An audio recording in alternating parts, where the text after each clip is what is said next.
em sua saga de descobrir quem teria vazado todo esse escândalo para a imprensa, Alexandre, ainda, segundo a imprensa, é importante deixar isso claro, teria atropelado a corte e colocado Fachin numa situação muito difícil.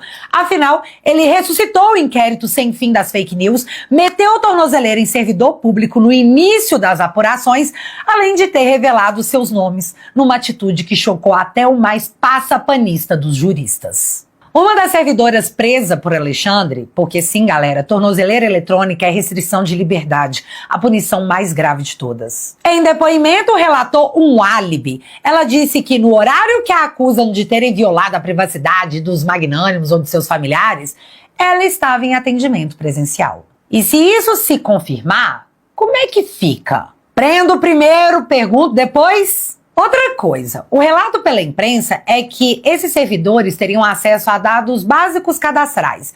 Algo que eu não sei porque eu não vi.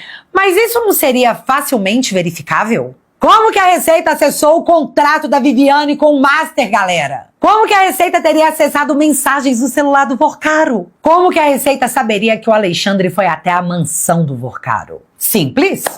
Não sabia? Mas é aquilo que o presidente da Unafisco disse. A Receita, mais uma vez, se torna um bode expiatório. E mais, ele disse que hoje é menos perigoso fiscalizar membros do PCC do que ministros da Suprema Corte. E para mostrar que ele estava certo, o Alexandre manda intimar o presidente da Unafisco a prestar depoimento na Polícia Federal sobre suas críticas. Que é exatamente do que se trata. Uma crítica. Viu como que o Alexandre salvou a democracia? Uma das coisas que o presidente da Unafisco disse era que essa medida em cima dos auditores fiscais era para amedrontar e intimidar.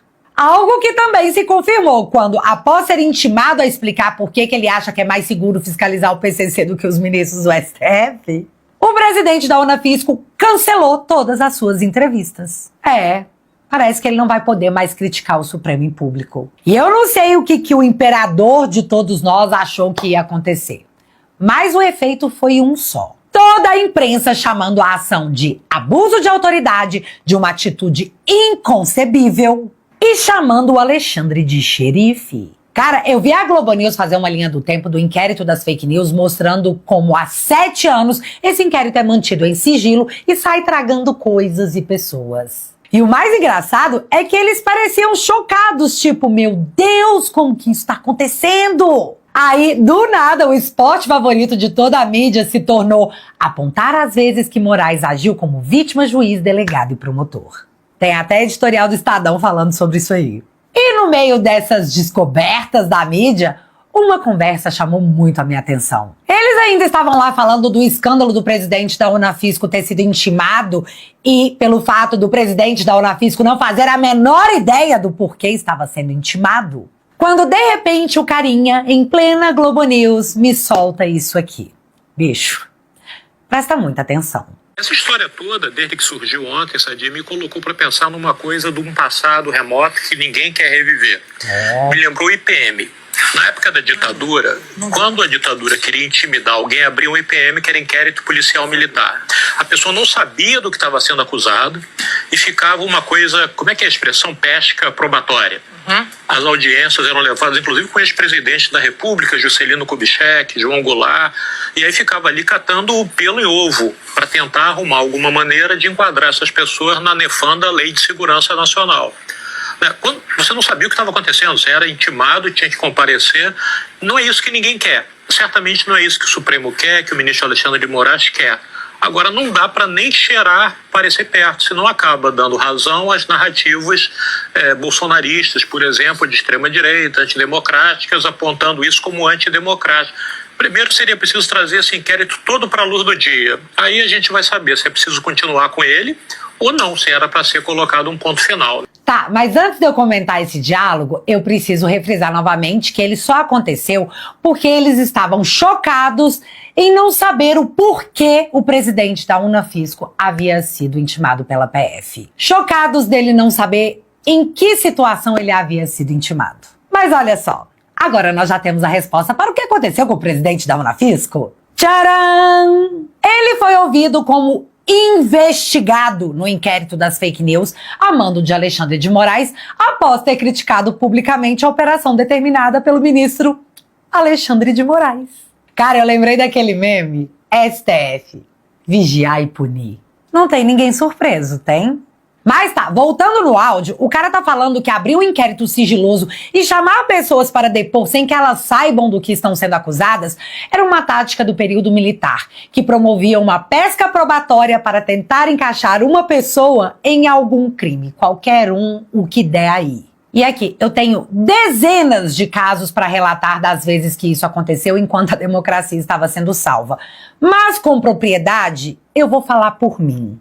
Pela imprensa, eu fiquei sabendo que eu estava no inquérito das fake news, quando de repente meu telefone toca e era da Polícia Federal me intimando a prestar depoimento. Na hora eu perguntei se eu era testemunha ou investigada e a resposta da pessoa que me ligou foi: não temos essa informação. Eu fui prestar depoimento na Polícia Federal para ser perguntada quanto eu recebia de superchat, sendo que nem live para receber superchat eu faço. Aliás, lá eu também fiquei sabendo que, na verdade, eu estava em outro inquérito, o dos atos antidemocráticos. Até hoje, 5 anos depois, eu não faço a menor ideia em que condição eu prestei depoimento. Até hoje, eu não tive acesso ao inquérito. Minhas contas foram derrubadas por ordem do ministro Alexandre e eu só fiquei sabendo porque o Verdevaldo teve acesso à decisão sigilosa e expôs na internet. Caso contrário, nem isso eu saberia. E galera, eu não sofri busca e apreensão, mas teve muita gente que sofreu e até hoje, 6 anos depois, não sabe o porquê. Mas legal, a Globo News só está descobrindo isso agora devido à crítica feita pelo presidente da Unafisco. Antes tarde do que muito tarde. Se bem que talvez já seja tarde demais, afinal, depois de aplaudir todas as atitudes do ministro enquanto ele prendia bolsonaristas, até por fim prender o próprio Bolsonaro, agora a mídia se faz uma pergunta. Mayrovich, mas aí nesse caso, né, eu até também estava te ouvindo hoje mais cedo lá no CBN falando sobre esse caso do Moraes e o abuso, na sua opinião, que ele está cometendo ao fazer isso, ao determinar essa busca e apreensão e tudo mais. Quem é que pode frear, né, Alexandre de Moraes nesse caso? Qual seria o caminho para solucionar isso, já que, na sua opinião, há um equívoco e na opinião de outros juristas também, né? Muitos já falaram que acharam que realmente é algo equivocado que foi feito por ele. Outros saem em defesa. Mas quem é que poderia freá-lo? Foi em 2019 que eu comecei a fazer vídeos pro Te Atualizei. Desde 2021, essa história ficou mais divertida por causa da família Te Atualizei. A minha plataforma é o lugar onde eu reúno a família para falar de política. Lá eu posso falar tudo que eu quiser, do jeito que eu quiser. Eu posso rir e ficar pé da vida, porque lá eu sou livre. E agora, o Te Atualizei também tem um app com todos os conteúdos na plataforma. Portanto, entra pra família e venha ser livre. Junto comigo.